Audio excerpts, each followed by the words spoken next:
ó lè fẹ́ mọ́lẹ̀ o èmi ló kọ̀ kò sẹ́ni tó gbọ́n bí ọlọ́run àwọn aráabí gangan wọ́n ń jà wá lólè o wọ́n gbowó wa wọ́n fọlọ́pàá gbé wa àwọn wèrè àfúnwọn lọ́bẹ̀ẹ́ wọ́n fẹ́ yín pẹ́ràn olérí ibú ni wọ́n olè tó bá rí mú ni bàrà wò ṣẹ́rí òpin ti dé bá àwọn northernland òpin ti dé bá àwọn ilẹ̀ fúlàní. The north is finished politically in Nigeria. Bẹ́ẹ̀ ni wọ́n ti jẹ tán wọ́n ti họ́bó kódà wọ́n ti gbé sàárà ṣọ́ọ̀mù ti gbé kọjá mọ́ṣáláṣí. Gbogbo ọmọ Yorùbá mo ti mọ̀ wípé ẹ̀gbọ́n tó sọ pé kí lámìlámì ó ju ṣọ́ra kó má bàa ṣe kíni ó ti yé yìí wọ́n dẹ̀ ti jẹ́ kó yé wa pé nàyànnàyàn ṣọ́ra kó má bàa nẹ́ni ọba òun lọ̀rọ̀ àwọn arábì gàlégàlé àwọn Fúlàní ó ti dópin o bẹ́ẹ̀ ni láìpẹ́ ní àjọ economic and financial crime commission ìyẹn EFCC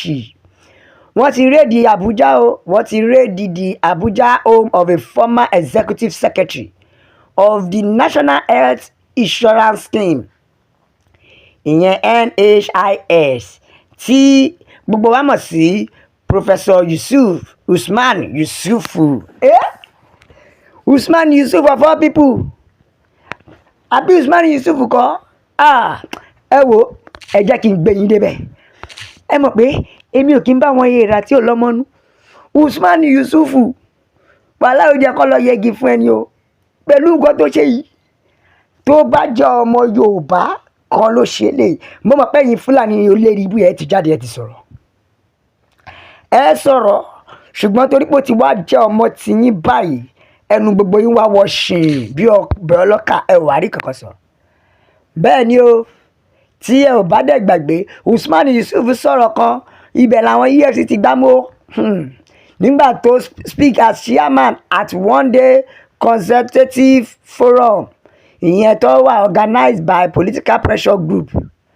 bẹ́ẹ̀ ni ìyẹn Arewa Northern Youth Movement láìpẹ́ yìí ni ó sọ ọ̀rọ̀ yẹn nílẹ̀ nọ́ọ̀tì ṣùgbọ́n ṣé ẹ mọ̀ pé nǹkan tí èèyàn bá mọ̀ ọ́ ṣe nígbà míì tó mọ̀ ọ́ ṣe tí ò bá mọ̀ra ó lè kó báyìí nǹkan tí ó bá mọ̀ ọ́ ní Yorùbá sọ pé ohun téèyàn bá mọ̀ jẹ́ náà ló máa ń yọ ohun tó mọ̀ jẹ́ ló yọ ṣẹ́rí this man táwọn EFCC mú yìí kò sí ètò ìṣèjọba tí ò ní criticize tí ò ní bẹnu àtẹ́lù tí ò ní bu àbùkù tí ò ní fi ẹ̀sùn kàn bẹ́ẹ̀ ni o nígbà ayé Buhari àti àwọn ènìyàn rẹ̀ ó ní ohun tó sọ ṣùgbọ́n kò jáde sọ̀rọ̀ tán ṣùgbọ́n nígbà ayé tí bàbá èmi ló kàn ìyẹn present government bàbá Tinubu ó wá ní tó fi balẹ̀ jẹ́ bóyá ká wá sọ pé gbogbo àwọn ọ̀rọ̀ tó ti sọ yẹn lọ́lọ́run wá fẹ́ fi ṣèdájọ́ ẹ̀ tí ó fi wá mú sọ́wọ́ báyìí ẹ wá wo ẹ̀sùn tí wọ́n fi kàn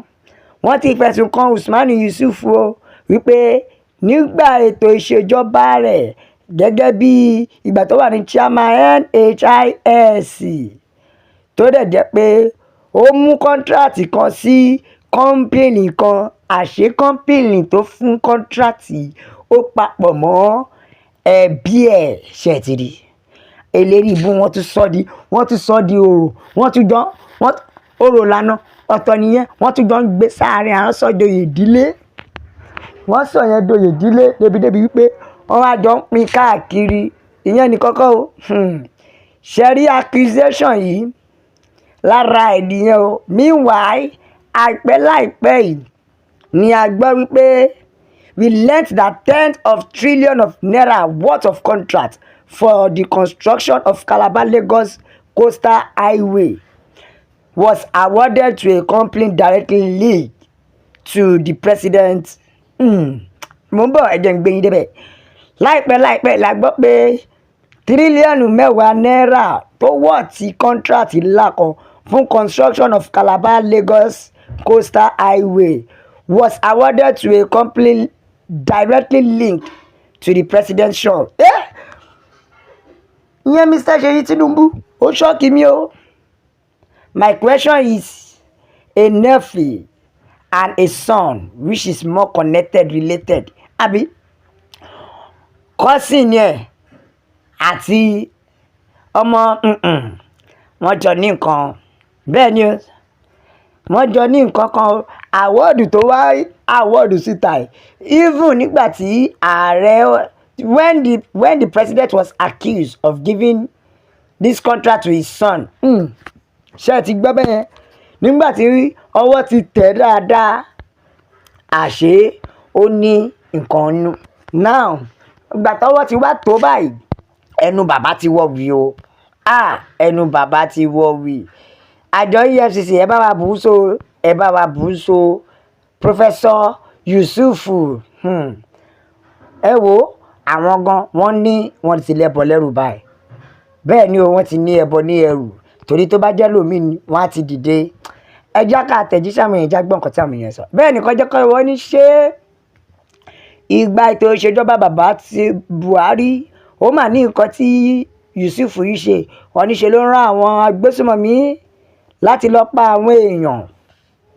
ní other regime ṣùgbọ́n nígbà ayé nọ́tánọ́ọ̀tì ẹ̀yin northern ẹ jẹ́ ká mọ̀ pé Ọlọ́run nífẹ̀ẹ́ yín ni torí ìgbà ayé bàbá Buhari Tinubu ò ràn yín o ṣebí Buhari sì sọ pé ṣebí Buhari ìgbà yẹn fi pààyàn ni ṣùgbọ́n Tinubu tẹ̀ ṣàánú yín ó tiẹ̀ ń kó yín ọ̀rọ̀ ń kó yín ó jẹ́ kó pa yín dànù ni bẹ́ẹ̀ ni o ọ̀kan tẹ̀ jẹ́ kó wá ó ní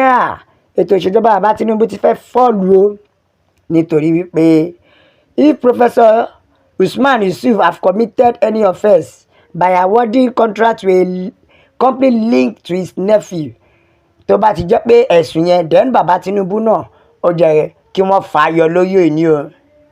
bẹ́ẹ̀ ni o ó ní yẹn bàbá Tinubu should be removed from office ó nítorí billions of naira tóun náà dàrẹ́tì sí ọ̀dọ̀ Ṣèyí Tinubu dájúdájú ó lè parọ́ fólè ó lè fẹ́ mólè àbí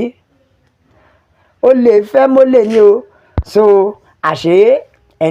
ẹni tó fẹ́ múyàn òun náà ṣe kí ni ó ti dáràn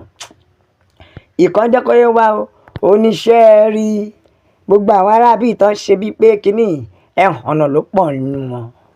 nítorí ẹ̀yin náà ẹ wò ó ọ̀kan níhùn not only northern o ẹ máa bọ̀ nílẹ̀ east náà wọ́n láwọn náà ṣe suffering and smiling ní Onitsha wọ́n ní àwọn náà sọ 56,000 naira per flat ní Anambra kí ló dé ṣé ibẹ̀ jẹ́ ilé ìjọba ọ̀run ni just for electricity light lásán àwọn sọ 56,000 naira ṣé ibẹ̀ jẹ́ ilé ìjọba ọ̀run ni ṣé ti rí ẹ rí i pé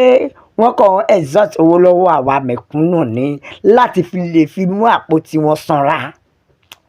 ẹ wo ìdí tá a fi sọ pé ẹ jẹ́ ká gbára wa nìyẹn ìdí tá a fi sọ pé ẹ jẹ́ ká dìde nìyẹn ẹ̀yin ìyá mi bàbá mi bá mi ṣí ẹ bó kó lọ fà ẹjọ́ yàwó èèyàn lọ́tún ló sì pé yóò bá nation nìkan ní ọ̀nà àbáyọ o la fi sọ pé a ó máa bẹ ọ̀bí ẹni bẹ ṣu ni àtẹ́lẹsẹ̀ yóò sì máa bẹ̀nà o gbogbo ẹni tó bá màlá òní dé òun màlá òní délé bá ẹ like ẹ share ẹ subscribe ẹ tẹ̀ sójú ẹ God bless Yorùbá nation.